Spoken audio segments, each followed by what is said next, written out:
باپ اور بیٹے اور روح القدس کے نام میں آمین۔ ہمارے لیے آج کی تلاوت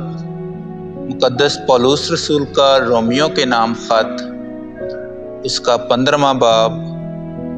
اور اس کی 14ویں آیت سے لے کر 21ویں آیت تک۔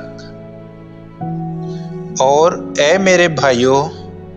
میں بھی تو خود تمہارے حق میں یہ یقین رکھتا ہوں کہ تم نیک نیتی سے پر اور سارے علم سے بھرے ہوئے ہو، اور ایک دوسرے کو نصیحت کر سکتے ہو، تو بھی میں نے کچھ جرأت کر کے یاد دہانی کے طور پر تھوڑا سا تمہیں لکھ بھیجا ہے، کیونکہ خدا نے مجھے اس لیے فضل بخشا ہے کہ میں غیر قوموں کے واسطے یسوع مسیح کا کاہن ہو کر خدا کی انجیل کی خدمت میں قربانی گزرانوں، تاکہ میرا غیر قوموں کا نذرانہ روح القدس سے مقدس بن کر پسندیدہ ہو۔ اس لیے خدا کے نزدیک مسیح یسوع میرے فخر کی جگہ ہے، کیونکہ مجھے اور کسی بات کے ذکر کرنے کی جرأت نہیں سوا ان باتوں کے جو مسیح نے غیر قوموں کے تابع کرنے کے لیے کلام اور کام سے،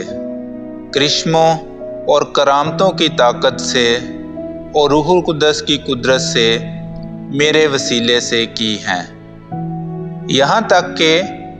میں نے یروشلم سے لے کر الوروکون تک چاروں طرف مسیح کی انجیل کی پوری منادی کی، بلکہ میں نے ایسا ٹھانا کہ اس انجیل کو وہاں نہ سناؤں جہاں مسیح کا نام پہلے لیا گیا، ایسا نہ ہو کہ میں دوسرے کی نیو پر ردہ رکھوں۔ مگر جیسا لکھا ہے کہ جنہیں اس کی خبر نہیں پہنچی وہ اسے دیکھیں گے،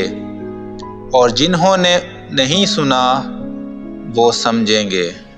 کلام اقدس کا پڑھا اور سنا جانا ہم سب کے لیے باعث برکت ہو۔